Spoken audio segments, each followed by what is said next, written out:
this bone-breaking episode of Mythbusters. I fell down, I was so excited. Can a pile of antacid pills really help blast a man out of jail? Prison can do funny things to a guy. The fizz packs a punch.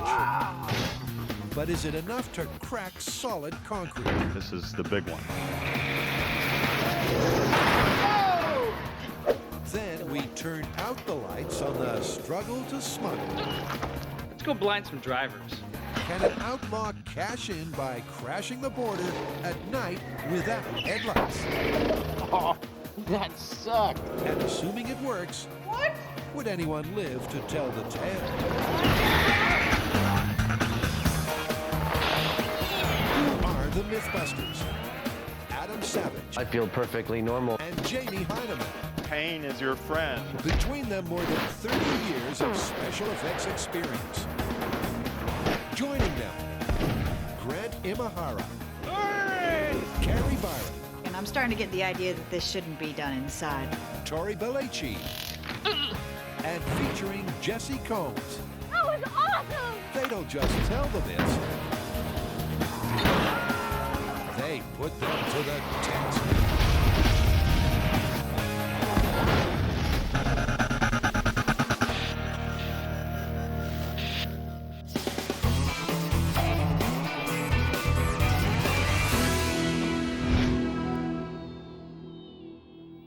Big night last night? No, this is a brain teaser. What can you do with these items? You mean besides cure a hangover? Yeah, I don't know. I'll bite. What can you do? you can break out of jail. No. Yeah, the myth is that an industrious inmate lined the inside of his cell wall with sheet plastic, and he had collected something like 10 years worth of antacid tablets, which he exposed to water, creating enough CO2 to pressurize the cell and break the cell walls, and he escaped. I love it. What's not to love? For instant freedom, just add water. But can the massive amount of CO2 produced from a pile of bubbling tablets really budge bricks and mortar? We'll need to capture every ounce of energy from a giant chemical belch. Well, I reckon the best place to start is to figure out what kind of pressures we can get out of antacid tablets here in the shop. I think you're right. Maybe we should start out in small scale and see what we're dealing with the pressures, the physics, the chemistry, that kind of thing. Yeah, we're definitely going to need all of that information before we go full scale. Before anyone breaks out the beakers, they'll need to start building a full-scale cell, which should be as tough as its tenant.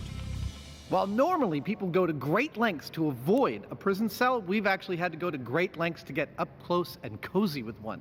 These pallets of cinder blocks that I'm sitting on will, in fact, our prison walls make, and that yellow line behind me describes the extent of our test cell.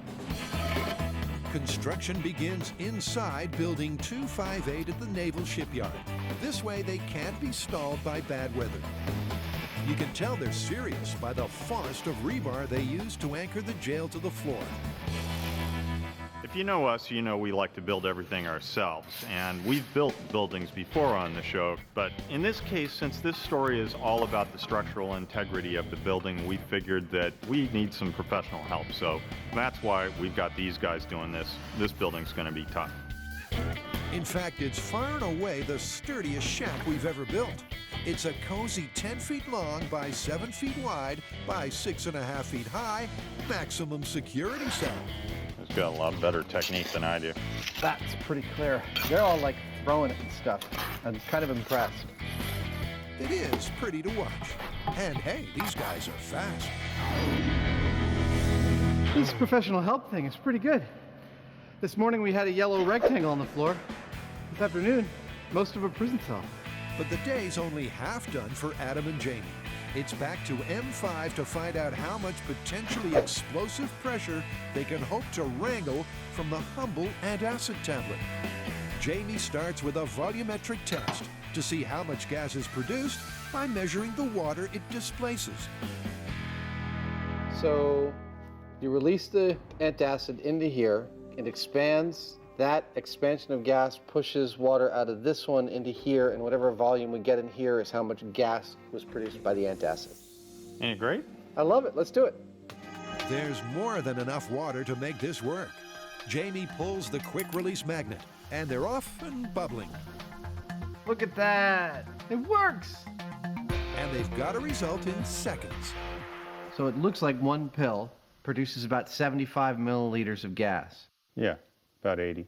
Well, now my question would be, do 2 pills displace 160 milliliters? Does it scale perfectly linearly? Double the gas from double the pills would make sense, but science is rarely so simple. Wow. The volume of gas produced scoots past the 160 mark and continues to climb. This one's looking like 275. To see if the trend continues, the next logical step is to try 4 pills. Double the 2-pill result would be 550 mils of displaced water. And before long, Jamie's wishing he'd brought a bigger beaker. It's actually going more than... More than double. It seems like doubling the number of pills gives you more than double the displacement of water. So this could go exponential, actually. It's clear there's CO2 aplenty, but the myth depends specifically on the pressure the gas generates. So that's what they'll measure next. Testing pressure in 3, 2, 1. Oh, look at that. They start over with 1 tablet, and again, the results come quickly. What are we getting there? 1.9? 2 psi? Yeah, it's about 1.9, just a hair under 2. Now for a mini moment of truth to see if pressure, like volume, increases exponentially. All right. 2-tablet pressure test. If the pressure just doubles, the 2 tabs will fizzle at 4 psi. Both pills are still going, both tablets are still bubbling. 2 psi is roundly passed, 2.5 psi is on its way. 2.5 psi handily passed by the both tablets, and now rounding up on 3 psi. 3 psi, will we get 3.5 psi? 3.5, anyone for 3.5? Yes, both pills seem to want to go to 3.5 psi on our way to 4. 4 psi, 4 psi. Go, go, yes! Passing 4 psi, the expected linear expansion rate of the 2 tablets, and it seems that their expansion rate is in fact exponential. In practical terms, that means they might be able to crack the jail cell with relatively few antacid tablets. Shall we go up to 3 tablets? Let's. I gotta say, when we started this out, I didn't have high hopes that there'd be a lot of pressure being generated by antacid tablets. But so far, what we're finding is actually kind of thrilling. Look at those puppies go. Oh, yeah. We're finding that if you double the amount of antacid tablets, you get more than double the pressure. 8.2. Okay, I'm calling it. I'm going to release pressure, okay? Okay. It seems to increase exponentially. This could be a gargantuan amount of pressure we could create in this prison cell. I'm pretty excited. But to make doubly sure, Jamie wants to run a last set of tests in a bigger container. I feel like I'm defusing a nuclear bomb. All right. Place the core very carefully. Don't let the 2 substances react with each other. They christen the chamber with 20 antacid pills, hoping it's tough enough to handle the pressure. All right, it's holding steady at 10 psi. Shall we next go to double? Okay. If past results hold true, the pressure from 40 tablets should comfortably pass 20 psi. Only this time, it doesn't. Seems to be settling in at 18 psi. So we're not getting that exponential leap we were getting in the small scale. The increase was 80%. That's not exponential or even linear. So what do you say? Should we double it one more time? Try 80 tablets? Yeah. Cool. Seems the size of the container does affect the pressure. Here we go. With 80 tablets, the gauge climbs to 20, then slows down. We might absolutely be at the pressure limit of this stuff. Yeah, you may be right. But keep in mind that 25 psi is a lot in any building. In fact, I don't think most buildings would be able to withstand that. Oh, I think you're totally right. I think if we can get 10 psi in this prison cell, we're going to bring it crumbling to the ground. Well, that's the dream. But again, doubling the dose only raises the pressure by 80%. At least there's a pattern. But what's the direction? Sure, there's a lot of fizzy goodness, but does it mean anything? Well, I've graphed it out. I think it does mean something. Let me explain. Follow me. Right, so the first test on top was volume displacement. How much gas the tablets put out when you combine them with water. We tested it 3 times, doubling the number of tablets for each test.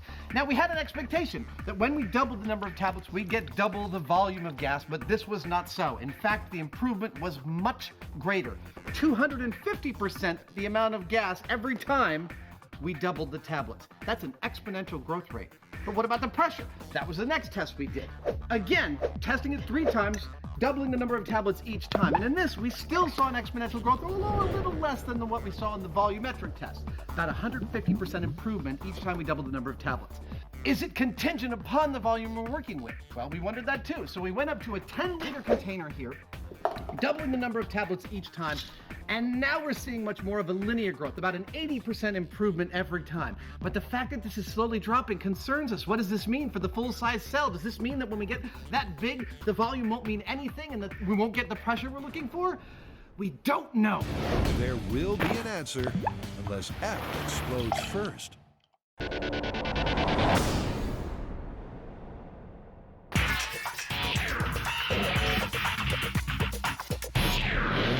Well, this is a first.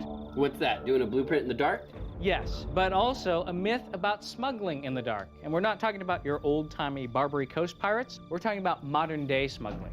Well, tell me about it. Well, according to the viewers, what people are doing is trying to get, let's say, maple syrup across the Canadian border to the United States. And what they'll do is they'll pick a very low-key border crossing and they'll wait till nightfall. Not just any night, very cold, dark, wintry night where it's almost pitch black. They go through the border and they do their entire journey in complete darkness. And bam, you're a smuggler. All right, so the myth that we're testing here is, can you drive in the dark without your headlights at speeds and still not hit anything? Sounds like fun to me. It's a technique that's been said to be used by smugglers. Turn off the headlights, hit the gas, race past the border, and no one the wiser. But can it be done in the near pitch dark without coming a cropper? I don't know about this one, you guys. I mean, I have my doubts. It's like, yeah, your eyes can adjust to the dark in 20 minutes, but I mean, are they going to be able to process images just as fast and as accurately as if you had your headlights on? Well, that's what we got to find out, right? Why don't we do this? We'll do our experiment at an indoor go-kart track. That way we'll have control over the light levels at all times. Then we can do one run with headlights and compare it to a run in complete darkness. Go-karts? High speeds in the dark? Sounds like a recipe for disaster to me. Let's do it. As always, there's work to do before the fun starts. These guys are actors, producers, and stagehands in their own drive-in movie. The go-kart track is going to have plenty of twists and turns in it. But since this myth takes place in Canada, we decided we need to add a little Canadian flavor. As we're smuggling maple syrup, we're definitely going to need some maple trees. Pretty fast workers, eh? The trees are strictly scenery, but wild animals could be a deadly hazard to anyone crazy enough to cruise the 49th parallel with the lights off, eh? Now, if you were smuggling maple syrup across the Canadian border, one obstacle you might encounter would be a moose.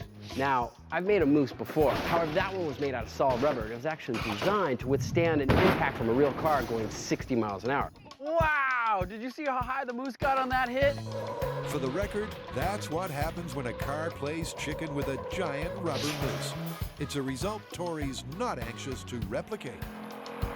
I'm going with the material that is gonna break away when we hit him with the car. So I'm gonna make the moose out of styrofoam. Hurry up, we need those done by lunch. In fact, the team has till nightfall to ready the props for the great syrup smuggle. A moose. Grant's found a venue that's willing to stay up late.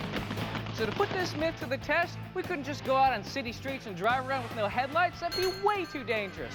To test this out, we need a venue that's controlled and repeatable, where we can test things out safely, scientifically, and most importantly, sensibly. But seriously, this is the plan. We're gonna drive this course in the dark, once with the headlights on and then with them off. We're going to be racing against the clock, not against each other. And we're gonna try to go as fast as we can without crashing. Yeah, because if you crash, that means you got caught by the cops. And to make sure we don't remember the course, we're gonna drive the first round in one direction. And then the second time around, we'll go completely backwards because there's no way we can remember that. Sounds like a plan, but let's not put the cart before the moose. They still need to litter the track with some natural impediments. Hiding somewhere around a corner, our surprise moose will test the driver's reaction time. I have to get another one. This one's not trained very well. Yeah, that's good. And dropped randomly at the end of a straight bit, this log will test their long-range visual acuity. But that's not all. Now our third and final obstacle tests whether you can read a sign and make a snap decision. Both of these signs have four-letter words that begin with C. Obviously, you want to go towards the cafe and not the cops. And here's a timely thought. If they can't see in the dark... Now, I know what you're asking yourself. Wait a minute. If you guys are driving in the dark, how are we gonna see? I'll tell you how. Kill the lights. We have special infrared cameras and infrared lights that will allow you to see what we're doing. But just because you can see what we're doing doesn't mean we can see what we're doing. To us, it's still pitch black. Ultimate success depends on not getting caught and not crashing. But a good smuggling trip is also a fast one. So each of our would-be felons takes one hot lap to see just how fast they are with the headlights on. Here I go.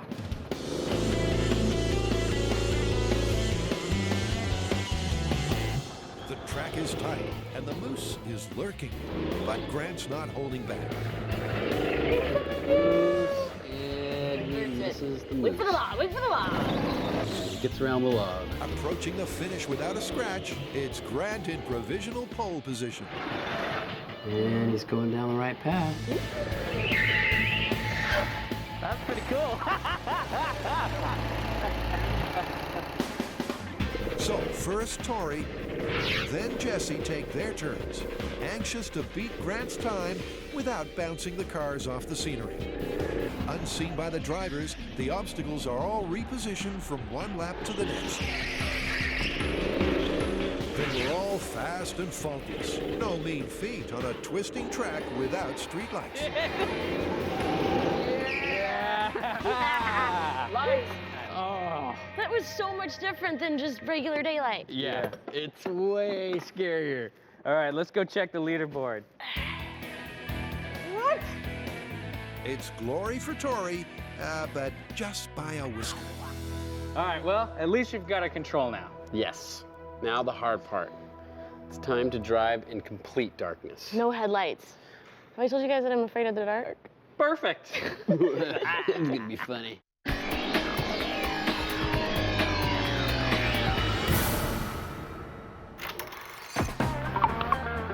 A good antacid does two key things. It cures your heartburn and quells indigestion. But if these jailbirds knew what else it could do, they'd put up with the pain and start stashing the rations. Adam and Jamie are testing the myth that a con busted out by exploding his cell with 10 years worth of stockpiled antacid. Unlikely or not, the method has plenty of merit. Stage 1 of our test cell is complete. The walls are up, but they are hollow. And in a prison, they're not hollow. Soon, we will fill them with rebar and concrete and cap it off with a cast concrete roof. But first, I'm gonna pretty the place up with some industrial paint. They've combed the catalogs for just the right colors. Bile green for inside, gastric yellow for out. We've decided to make the roof as strong as we can because what we're really testing here is the strength of the walls, and we can't do that if the roof breaks first. So we've done a proper job of it. We've brought in a cement truck. The whole thing is going to be steel reinforced with rebar. And again, we're relying on the skills of people who normally do this kind of thing for a living. When the quick set sets, Adam ups the realism by adding some basic amenities. It's not every day a toilet's installed just for the ambience. Then Jamie brings in that most crucial of fittings, a custom-built door that's as strong as the cell. you go. I built this door out of a solid piece of 1.25" bullet-resistant plastic.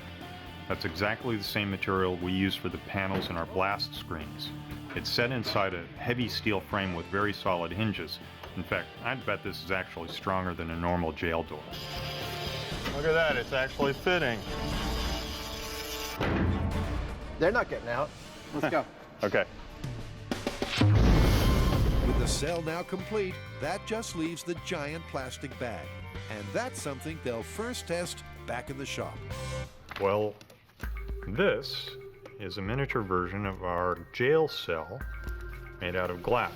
And so we're gonna see if we can break some walls, break some glass with antacid. Previous tests show that doubling the tablets won't quite double the pressure. We might absolutely be at the pressure limit of this stuff.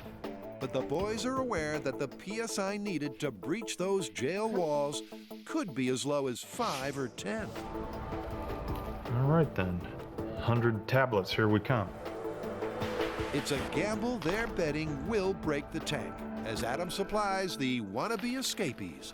So our prisoner lined the inside of his cell with plastic to seal it. Well, we've replicated that here in this small scale. We've got 100 tablets, we've got some water, we've got the plastic bag, and we're looking to see how that plastic interacts with this box. Now, when we join the water and the antacid tablets, we're going to watch that bag inflate, and hopefully we'll learn something from that, enough to translate to our full-scale experiment.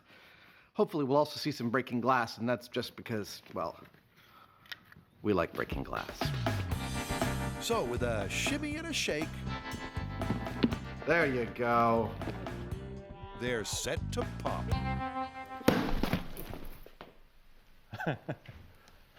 That was fast. Are you okay? Yeah. Turns out it's a little harder to dump over a cup of water inside this thing than we anticipated, and that made me hold on to it a couple seconds too long. Ah, the joys of practical science. On a happier note, while the underside panel is busted, the myth is far from it. This tells me exactly what I knew about the pressures, which is they can get quite high in an enclosed space, and that speaks very well for us going full scale. But first up, that last test is well worth repeating, this time with thicker glass. You ready? Do it! With a flick of the wrist, the process begins. Now, for all you who think that dogs can sense danger, let's freeze it right here. That's Jamie's dog, Zero, who just changed her mind about coming downstairs.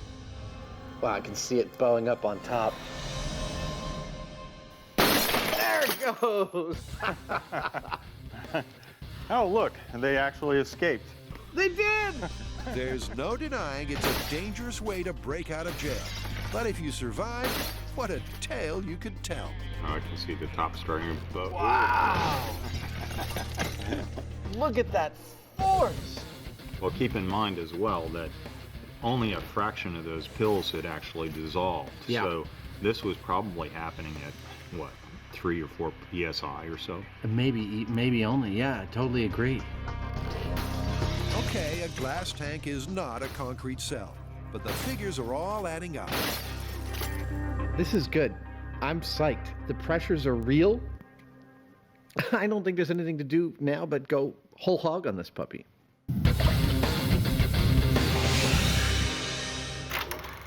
As if smuggling wasn't risky enough, Tori, Grant, and Jesse have found a way to double the danger. They've clocked their times with headlights on. Now it's time for lights out. My prediction for what it's going to be like without headlights, impossible. It's going to be really, really crazy. Considering that I can't even walk around this course in the dark, Grant's chances of making it through the course in the go-kart, I think are not going to be good. But Grant can improve his odds of survival by sitting in solitary. In a few minutes, his pupils will dilate, allowing more light to pass through to the retina. But there's more to it than that, as the guys found out on the Pirate Special. All right, so we were trying to see if a pirate's eye patch could have actually been a kind of tool to get instant night vision by swapping it from one good eye to the other, and it really seemed to work. That's amazing. Apparently, one of the key factors in human night vision is a chemical in the rod cells of the eye called rhodopsin. It's actually bleached out in normal light, and it takes about 20 minutes of darkness to regenerate. So that's how long we'll spend sitting in the dark. At the track, it's as black as a yard up a chimney. How's that look? You tell me, I can't see. To counter the possibility that he's memorized the track from his last run, Grant will set off in the opposite direction.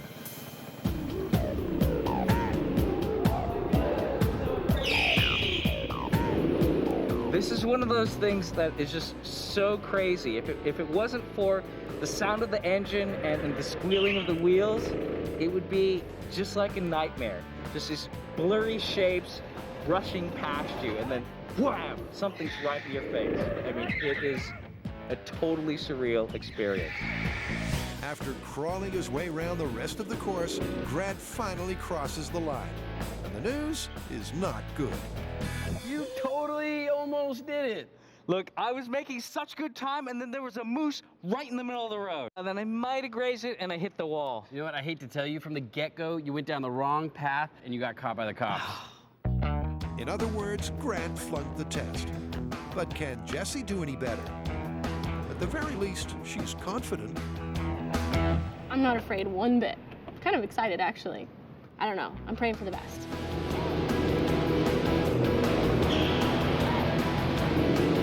One problem with those sensitive rod cells is they mostly help with peripheral vision. The fovea, which is used to focus, has very few.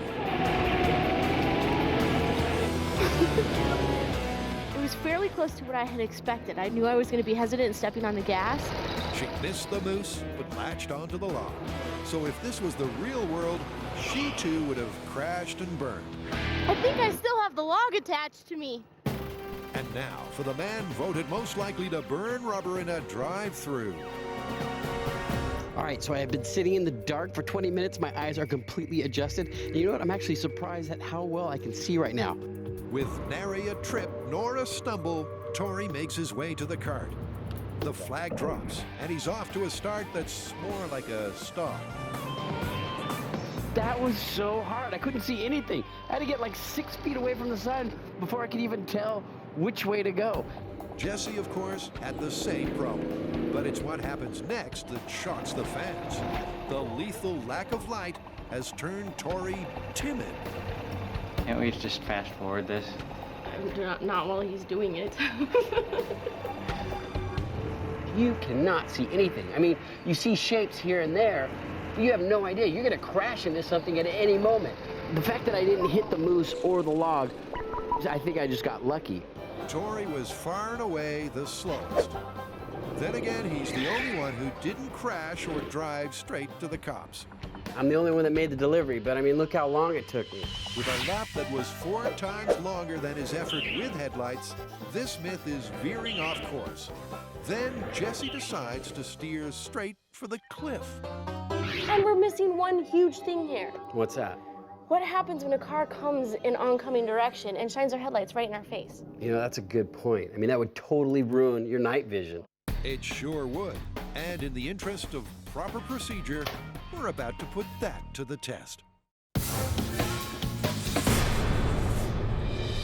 Over the years, we've tried several ingenious methods to break loose from the calaboose. We're busting out of here, see? We've used human hair, horses, cannons, even salsa in a generally futile attempt to release a man on his own recognizance. Okay. Freedom! An antacid explosion might just be the craziest. But if someone stashed 2 pills per meal over 10 years, that's 22,000 tabs ready to blow. So what makes us imagine that 22,000 of these little puppies has any chance at all of breaking us out of a steel-reinforced, poured concrete jail cell? After all, in the shop, we got pressures up to 42 PSI, and how is 42 pounds of anything going to break out of this wall? I'll tell you, it's all about a little thing we like to call a distributed load. Allow me to demonstrate. And yes, you can try this at home. Now, when I blow against a surface area of 1 square inch, I'm able to lift a maximum of 1.1 pounds with my breath. But expelled inside of a plastic bag with a vast surface area, that lungful of air can work miracles. Now, over an area of 100 square inches, all of a sudden, I can lift 125 pounds. And that's probably more than Adam can bench press.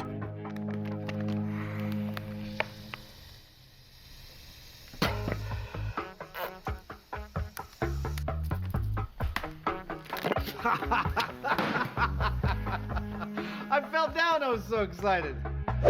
What does this mean for our prison cell? Well, the combined total surface area of the inside of this cell is about 45,500 square inches. If our antacid tablets are able to generate a pressure of just 5 pounds per square inch, 5 times 45,500, I'd call that a shade under 250,000 pounds total force against the inside of this cell. Now, will that break it? I don't know. That's what we're here to find out. And so, back to work. While Jamie tapes over the bumps and sharp edges, Adam gets technical. Right about now, I'll bet you're wondering how we're going to monitor what kind of pressures we might be getting from our antacid tablets during the experiment. This is how. One of the most sensitive gauge clusters we've ever put together for the show. It measures everything from the lowly sensitive 0 to 5 pounds per square inch of pressure all the way up to 200 pounds.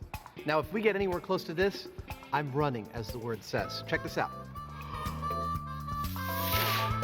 See what I mean?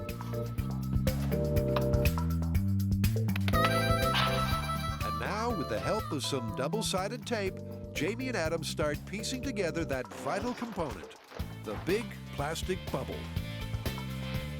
This is working great. So far.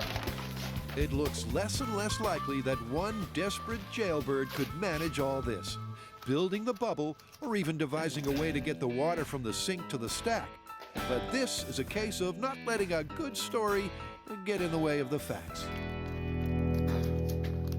I don't know, man. You know how you think about something like this for ages, but then when you finally start to do it, it becomes really real? I mean, in addition to actually real, but real in your head? I'm starting to feel like this may work. Yeah, well, prison can do funny things to a guy. And the guy standing in as our stunt saboteur is Buster. Time for the inmate to go in? I think so. He's got to go under the bag. He does. So let's bring him up to the edge of the door and slide him in, because if I was doing this, I'd have my mouth at the door jamb so I could breathe. If you could breathe at all. If you could breathe at all. Let's do it. What is Buster doing outside this bag? There's actually a very good reason for it. The fact is that when antacid tablets react with water, one of the byproducts is carbon dioxide. And if you're in a bag with the carbon dioxide byproduct of 22,000 tablets of antacid, there's a very high risk of suffocation. So Buster is up against the door jamb to try and breathe some fresh air while his cell crumbles around him. But now for the real star of the show, Antacid by the bucketful. Okay, here you go, Adam. All right. You want to hop in? I'll hand them to you. Yeah, will you crack them open?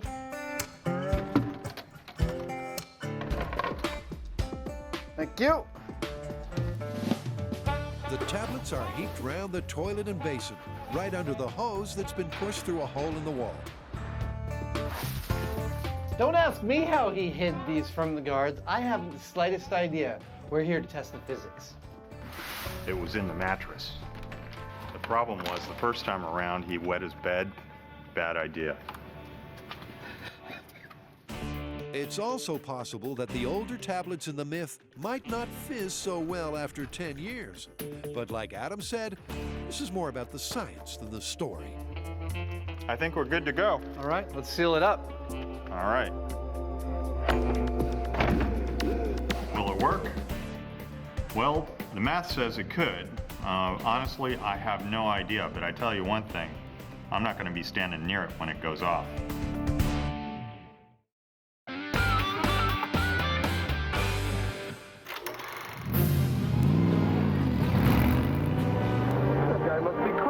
Jesse's decided that driving in darkness means facing the dazzle of oncoming headlights.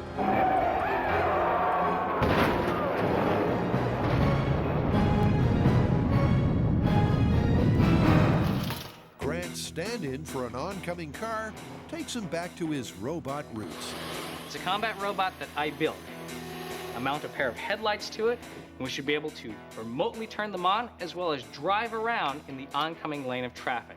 And then we'll finally find out the effect that headlights have on your eyes.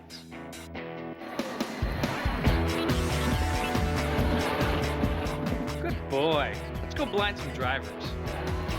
Actually, just one driver. Tori volunteers to be the deer in the headlights. Hey there, little buddy. What's your name? Say hello to Blinky. Oh, it makes perfect sense. Turning on the house lights would destroy Tori's night vision by bleaching the rhodopsin pigment. So Jesse helps out with a flashlight.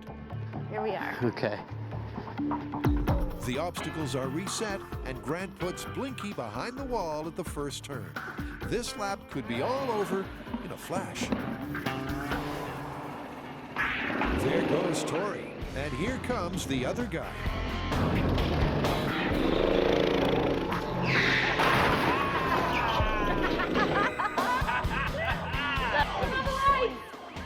Dude, that was so crazy. That sucked. All of a sudden the lights went on and it was like an instant black wall with two little headlights. As soon as a car was coming towards you with the headlights on, you would be completely blinded and you would crash. Done for. So technically, this myth is busted. They simply couldn't drive fast enough with any control. The concept still has a chance, assuming the Crims have access to some high-tech headwear.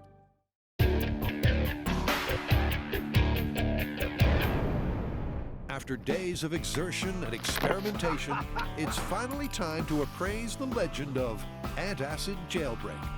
So with our guys hopefully out of harm's way... All right. Antacid jailbreak, circumstances of the myth, start the water flowing. And start the hearts pumping.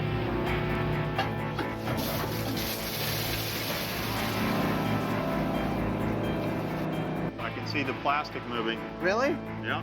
Oh yeah, look at that. But they can't see what we're seeing inside the cell. This is killing me. I wish I could see inside. The viewers, they get to see a cutaway of inside right now. I have to wait. What they can see is just plain depressing. Not a flicker of movement on the face of the dials. How much water are we putting in there? We have about 350 gallons. We're not putting that much in, though. We'll run it as long as it takes. Fighting words from a man in a tangerine jumpsuit. But the nostrils soon confirm their worst fears. I'm smelling the antacid tablets. That means we got a leak somewhere. Yeah. With the pressure at zero, at least according to the gauges, Adam ventures forth. Deciding that whatever can happen has happened, they pull the proverbial plug. Now, cut the water. It's all been expended. All the tablets are used up and we didn't even get any pressure out of it. This felonious fable looks dead in the water. Well, I guess that means myth busted, huh? No. I think it's entirely feasible that we got a leak around the sink or the toilet. I think we need to remove the sink, remove the toilet, make a really nice, pristine bag in there and try it again. Eliminate the variables. Exactly. Okay. And eliminate they do. Out goes the old plastic bubble. There's no choice but to build another from scratch. And Adam uninstalls the fixtures. It's decided that no matter what, this next attempt will be their last. But we badly want a result, and that means going the extra mile. What we're doing here is preparing for phase 2, where we can hopefully deliver a lot more water a lot faster.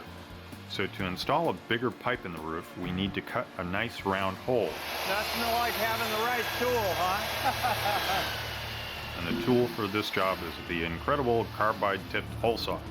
This is the one Adam bought for his wife on their last anniversary. The new plan has 3 steps. First, more water. Second, build a tighter and better bubble. I'm ready to go. Shall we bring the tub in? Yeah. Works for me. All right. And third, up the medication. This tub will be filled with enough raw ingredients citric acid, and baking soda to approximate 72,000 antacid pills. Add 28,000 store-bought tablets, and the magic number is 100,000. We could solve the digestive problems of half the United States, I think, with this. And maybe kill themselves in the process.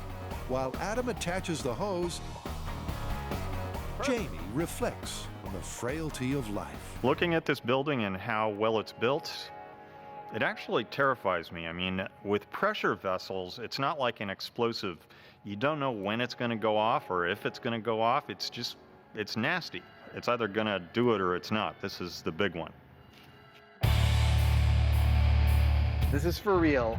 Turn the engine on and go to phase 1. Release the water. Jesse, Grant, and Tori have all but busted the myth that smugglers could drive on a moonless night without headlights. All right, so it looks like the naked eye just isn't up to the demands of this smuggling mission, which means it's time to deploy some technology. Check this out, night vision goggles. That's right. These babies are state-of-the-art, third generation from B.E. Myers. They take all the available light and amplify it into an image we can see. Now this is the kind of technology I've been talking about. Yeah, so I'm gonna do a run in the dark using nothing but these and see how I do. Okay, but this time no lollygagging around the track at a snail's pace. Let's make it realistic. I'll be chasing after you like I'm the cop. What? Lollygagging? Yes, lollygagging. These night vision goggles are legal in the U.S., but not in Canada. Still, I don't suppose that would deter a depraved syrup smuggler. All right, now how are we gonna determine that I've been caught? Well, she's going to try and ram you, hit your bumper, turn your car, do whatever it takes to stop you. Are you ready? I'm ready. All right, here we go. Okay, lights out. So, can technology work where the human eye failed? Tori's first few laps are fast and bouncy. Seeing is not a problem. Being able to judge how far you are from objects or seeing around you, that is the problem. I mean, it is truly tunnel vision. You have no depth of field, you have no peripheral vision. I mean, I must have banged into the wall, half a dozen times. Now, Officer Jesse gives chase, and you get the feeling it won't be long before justice catches up with our scoundrel. And then you have the cop chasing you, and, that's a whole new game where it's like now you have the stress of somebody catching you, and you're having to react quickly. But what's the ultimate verdict? I mean, you can drive with the night vision goggles, but as soon as you started chasing me, I had to speed up, and my reaction time had to speed up. And having tunnel vision, basically, I totally misjudged that last turn, and crashed in the wall, and that's when you smacked into me and stopped me. So driving with night vision goggles might help a little, but less than we'd hope. The myth is first tested, totally busted. And is it dangerous? Yeah, absolutely. In a last-ditch attempt to bust out of jail, Adam and Jamie unleash the supposedly awesome power of antacid, some in tablet form and some as raw ingredients. Hey, back off on the flow of the water just a little bit. A little more. That's almost perfect. Right there. Leave it there. This time, there's a video feed from the inside cameras. They start by drenching just the pill pile with the small hose. This is phase 1. Pressure's still increasing on the plastic. I can see it moving. Really? Yeah, right in the corner down there. Even better, Adam's gauge cluster is finally feeling the pressure. Oh, we're getting something on the needle, just a tiny bit. We got maybe 20% of 1 PSI. We've probably taken care of more than half of the antacid tablets there, 14, 15,000 at this point.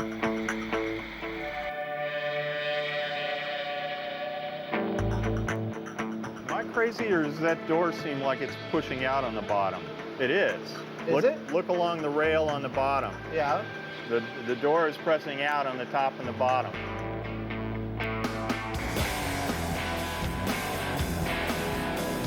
We're at just a hair's breadth under 1/2 of a PSI.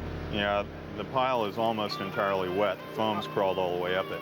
I don't know though, dude. You want to do what we do best? Yeah, You want to take it to the next level? yeah, over the top.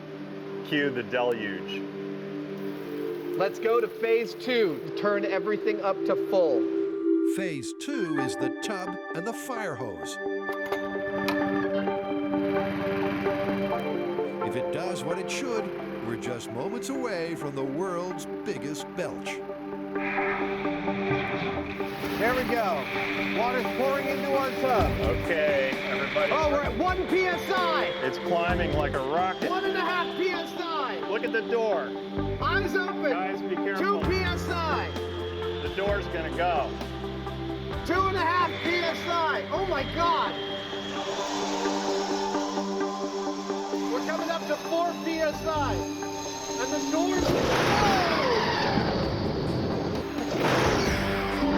Oh my God. Is everyone okay?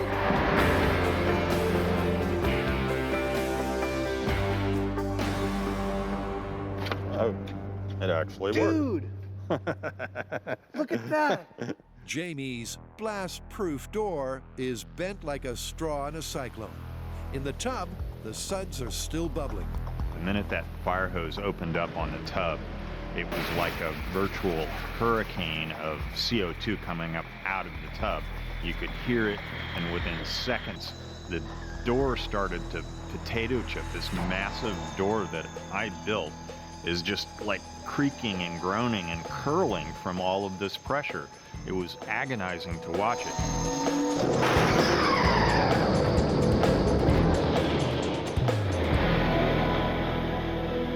This 150-pound piece of 1.25-inch bullet-resistant plastic, and yet all it took was one 6 mil piece of plastic with 4 pounds per square inch of pressure behind it to deflect this door that much. And this is where it ended up. During the test, it was probably stretched easily twice that far.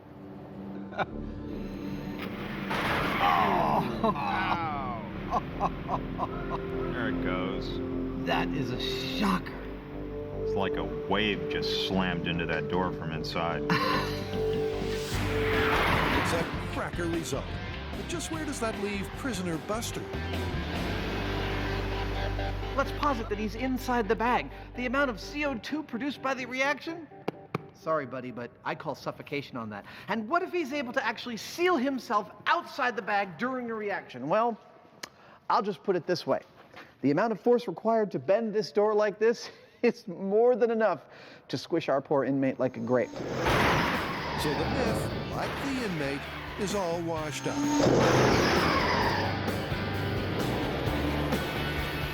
I think we have clearly demonstrated the awesome power inside an antacid tablet, at least under the right conditions. Yeah, but they ain't gonna break you out of jail. Busted. Totally busted. Yet another common household item that can wreak destruction.